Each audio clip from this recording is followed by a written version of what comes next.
ही ट्रेनवा पर चढ़े हैं तो हमरा दिखाई दिया कि सीटवा खाली है, तो हम आके सीधे सीटवा पर बैठ गए। जैसे ही मखदूम पहुंचे तो देखे कि बारिश जबरदस्त वाला हो। ओए आय हाय, इसी का बच्चा है, इसका बच्चा ये है और एक गाय है, दोनों अभी दूध दे रहा है। ये देखिए, इस सींग वाला गाय है। तो hello guys, welcome to my new blog video. तो आज का ब्लॉग है क्योंकि हम जा रहे हैं घर पे। तो आज अभी 11:30 बजा है और 11:30 बजे ब्लॉग स्टार्ट किया है और मेरा ट्रेन है 12:45 में, यानी गया से मखदूमपुर के लिए। तो मखदूमपुर तक जाएंगे और उसके बाद उधर से बस से जाएंगे। तो गाइस, तो हम अब हो गए हैं रेडी। देखिए, घड़ी वड़ी पहन ली है, चश्मा लगा ली है और बैग भी मेरा रेडी है। तो अब सीधा यहाँ से अब निकलते हैं स्टेशन। ये देखिए रोड का हाल। तो गाइस, तो हम अभी पहुँच गए हैं स्टेशन। मेरा जो पीछे व्यू आप देख रहे हैं, ये ट्रेन लगा हुआ है। तो यह ट्रेन खुलेगी 12:45 में और हम अभी इसी ट्रेन में चढ़ के जाते हैं। देखते हैं सीट मिलता है कि नहीं। ये देखिए, कुछ आगे से इस तरह का मतलब आप दिख रहे हैं।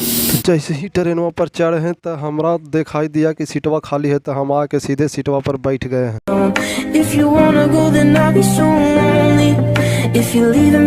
जैसे ही मखदूम पहुंचे तो देखे कि बारिश जबरदस्त वाला हो रहा है, तो सीधा हम दौड़े और जाके बस में सीधा चढ़ के और बैठ गए हैं। बस से उतरने के बाद भी बारिश नहीं छूटा, तो फिर हम बारिश छूटने का इंतजार करने के लिए फिर हम यहीं पे बैठ गए हैं। लगभग आधे घंटा इंतजार करने के बाद बारिश छूट गया, तो फिर हम यहाँ से निकल गए हैं। सो गाइस, तो हम अभी पहुँच गए हैं घर पे और अभी हम आ गए हैं छत पे। छत पे आके शूट कर रहे हैं वीडियो।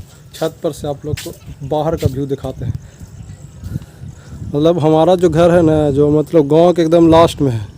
इधर पूरा मतलब आपको खेत दिखेगा, एकदम हरा भरा यहाँ से दिखता है। और यहाँ से आप लोग के बाहर का मतलब गांव तरफ दिखाते हैं।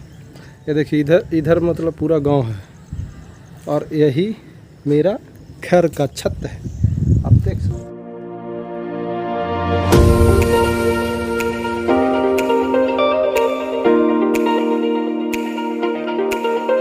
तो गाइस, तो अभी हम आप लोग के मिलाते हैं अपने गाय का बच्चा से। ये देखिए, गाय का प्यारा। ओए आय हाय, इसी का बच्चा है, इसका बच्चा ये है और एक गाय है, दोनों अभी दूध दे रहा है। ये देखिए, इस सींग वाला गाय है।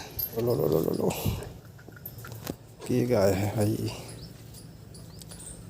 सो गाइस, घर पहुंचने के बाद और घर खाना पीना खाने के बाद हम पहुंच गए सीधा दुकान पर, क्योंकि वहां दुकान पर पापा थे, तो पापा चलाए घर पे और हम चल गए सीधा दुकान पे। घर पे कुछ काम था इसलिए वो घर पे आ गए। सो गाइस, हम अब आ गए हैं दुकान पर बैठ के चलाने के लिए दुकान। और ये देखिए मेरा काउंटर, हम बैठे हुए हैं टेबल पर। और ये देखिए अगल बगल दुकान का व्यू, जो मतलब किस तरह से कुछ सामान है जो टंगा हुआ है, और नीचे आलू भी है और दाल चीनी जो भी है किराने दुकान का सामान रहता है वो सब कुछ मिलेगा यहाँ। सो गाइस, तो दुकान को अब चलाने के बाद हो गया है रात, यानी 8 बज गया है और अब सामान को कर रहे हैं अंदर, इसीलिए क्योंकि अब दुकान को बंद करके जाना पड़ेगा घर। तो अब सीधा हम निकलते हैं घर पे। सारा सामान रखने के बाद एक रह गया था बेंच, तो वो भी अब दुकान के अंदर रख दिए और अब चलते हैं दुकान को बंद करके अब सीधा निकलते हैं घर के लिए। बाहर निकलने के बाद बारिश हो रहा था, तो सीधा गाड़ी पर बैठे और हम सीधा निकल गए घर। ये तो जबरदस्त वाला लग रहा है कि रात में एकदम जंगल में पार कर रहे हैं, लेकिन ऐसा कुछ भी नहीं है, दिन में नहीं लगता। सो गाइस, तो रात के खाने में सब्जी और रोटी तो जबरदस्त वाला आप खाते हैं। सो गाइस, तो हम अभी पहुंच गए हैं घर पे और दुकान चला के आ गए हैं। तो अभी खाना पीना हो गया है और अब इस ब्लॉग को करते हैं एंड। तब तक के लिए बाय।